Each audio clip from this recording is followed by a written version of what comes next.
राज्यात सध्या मुख्यमंत्री बदलाची जोरदार चर्चा सुरू आहे। मात्र अशा वेळी देवेंद्र फडणवीस हेच राज्याचे यशस्वी मुख्यमंत्री आहेत आणि तेच कायम राहतील असं विधान केलंय प्रफुल्ल पटेल यांनी।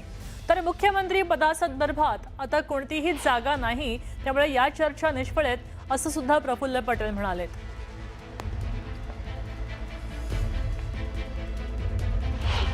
देवेंद्र फडणवीस साहेबांना महाराष्ट्राचे मुख्यमंत्री राहावं ही सगळ्यांची इच्छा आहे आणि आज ती वेकन्सीज नाही आहे। मग त्याच्यावर चर्चा कोणी उगीच काही विषय काढला आणि त्याच्यावर आम्ही सगळ्यांनी उत्तर देत बसायचं हे योग्य नाही।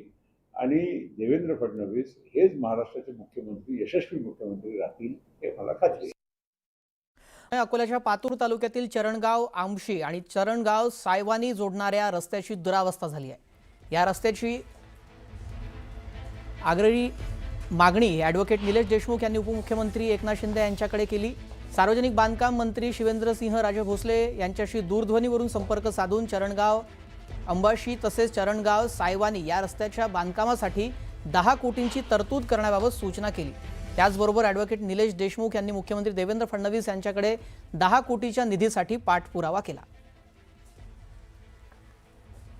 ही दोन दृश्य आपण पाहू शकतो। 10 कोटींच्या निधीचा पाठपुरावा मुख्यमंत्री देवेंद्र फडणवीस यांच्याकडे केला, तर एकनाथ शिंदे यांच्याकडे देखील पाठपुरावा केला आणि शिवेंद्रसिंह राजे भोसले यांना देखील याबाबत कल्पना दिली आणि त्यांच्याकडून देखील निधी मंजूर करण्याबाबत पाठपुरावा करण्यात आल्याचं कळत आहे।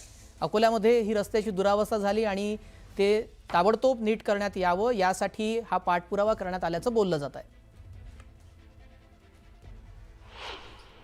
एक विनंती होती, चरणगाव ते अंबाशी आणि चरणगाव ते सायवनी हे आपल्या पातूर तालुका पातूर, तर तिथं एक 10 कोटीचा निधी रस्त्यासाठी आपल्याला पाहिजे।